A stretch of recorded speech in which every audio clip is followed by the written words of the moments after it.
Bienvenue dans notre nouvelle série de vidéos pour vous informer de l'actualité gaming et PC du côté d'Aorus. Vous allez donc pouvoir suivre 2 fois par mois les dernières sorties hardware, les jeux à ne pas rater, les news dans le monde e-sport et un petit chiffre à la fin qui va peut-être vous surprendre. Bonjour à tous, je m'appelle Gia, je suis ravi de vous accueillir chez Aorus.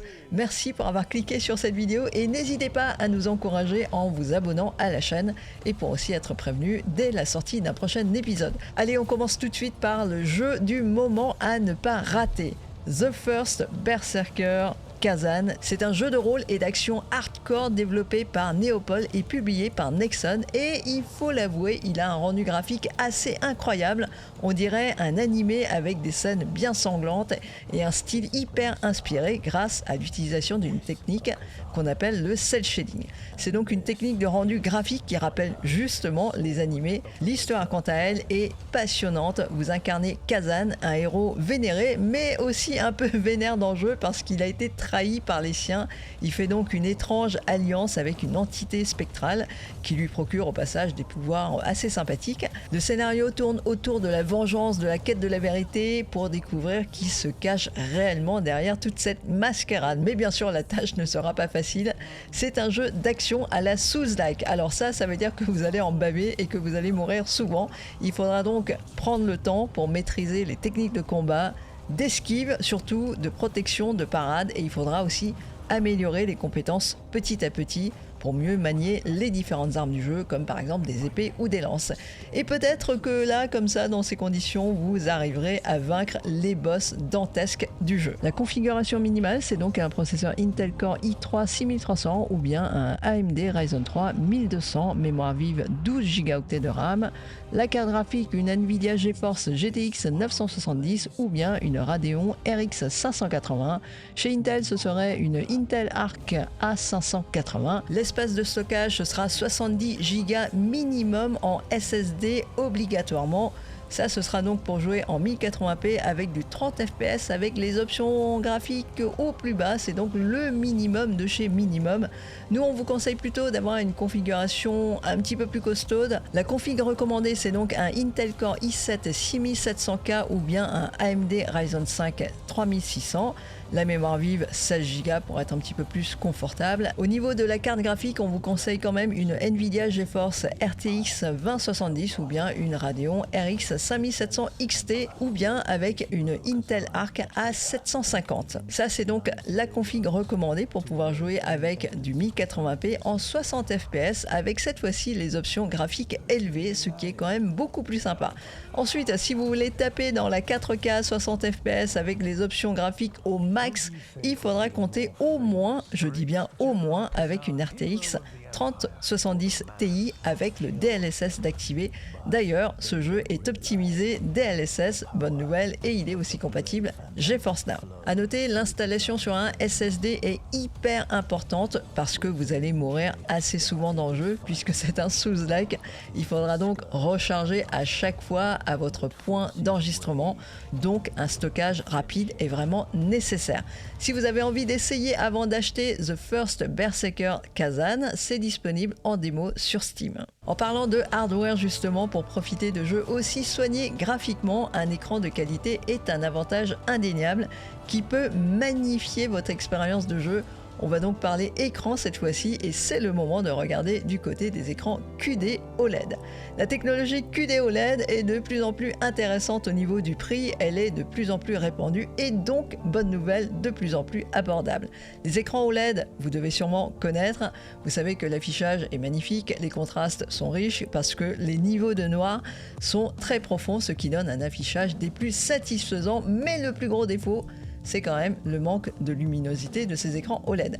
Avec les Quantum Dot OLED, vous avez donc une dalle OLED et une couche de Quantum Dot sur toute la surface de la dalle OLED en plus. Ce sont donc des nanocristaux minuscules qui réagissent en produisant eux-mêmes aussi de la lumière de façon très précise quand elles sont excitées par la lumière émise par la dalle OLED elle-même. Ce n'est donc pas du rétroéclairage classique, c'est de l'émission de lumière sur mesure. Le résultat, c'est donc une image magnifique avec des contrastes contraste encore plus riche, des couleurs encore plus poussées et une luminosité bien sûr beaucoup plus conséquente que les dalles OLED traditionnelles. Cette année, les prix ont baissé, mais les QD OLED restent quand même du haut de gamme en matière d'écran, mais ils peuvent complètement transformer votre expérience du jeu.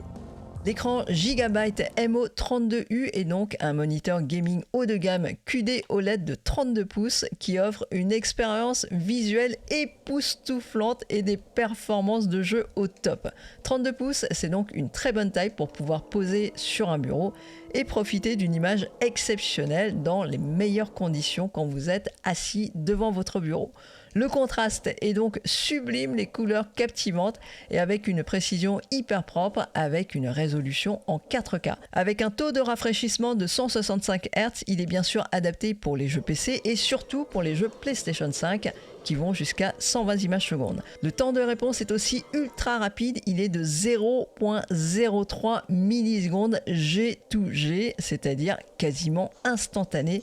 C'est donc taillé pour les scènes d'action hyper rapides, il n'y a pas d'effet de flou, pas de traînée quand ça va super vite et en plus la qualité d'image est identique quel que soit l'angle de vue. Si vous jouez à deux devant un écran, la vision sera la même, qu'importe votre position. Et ce n'est pas tout, comme il est tourné vers les performances pour le e-sport, vous pouvez très bien basculer rapidement en format 24 pouces ou en format 27 pouces pour pouvoir jouer en mode compétition. Et comme ça, vous ne sacrifiez pas les performances parce que dans ces modes-là, vous basculez en 1080p et vous pouvez avoir une vue générale sur votre jeu vu que la surface est beaucoup plus petite qu'un 32 pouces. Ce mode est particulièrement intéressant parce que ça vous permet de pouvoir profiter du 32 pouces pour les jeux en immersif et de pouvoir basculer en 24 pouces par exemple si vous voulez jouer en compétition et ça vous permet de ne pas avoir à acheter un deuxième moniteur à poser sur votre bureau. Au niveau design, il est sobre, pas de fioritures, la dalle est hyper mince vue de profil, ce qui accentue encore plus son effet haut de gamme.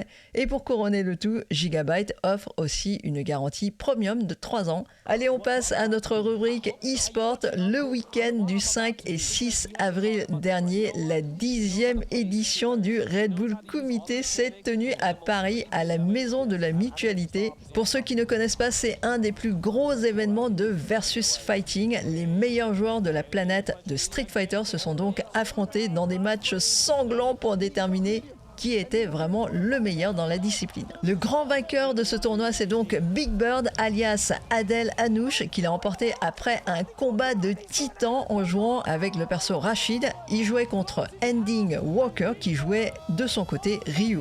Il y avait donc de l'ambiance, les matchs ont été captivants, bref c'était un événement de folie qui a attiré beaucoup de monde et on espère que les prochaines éditions pourront se passer en France aussi dans un cadre aussi rêvé. Si vous avez envie de suivre d'autres gros événements e-sport comme ça, ne ratez pas la Gamers Assembly qui se tiendra donc du 19 au 21 avril à Poitiers. Les tournois sont très nombreux, il y aura du League of Legends, du Valorant, Clash Royale, Brawl Stars, StarCraft 2, Street Fighter et bien sûr Smash Bros, Tekken 8, Overwatch, etc.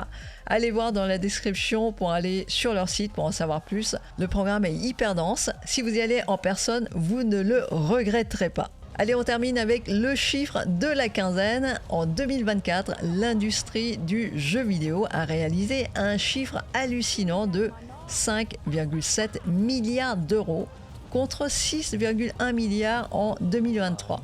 Il y a donc eu une petite baisse, on pourrait se dire que ce n'est pas si bien que ça, mais le marché est toujours fort.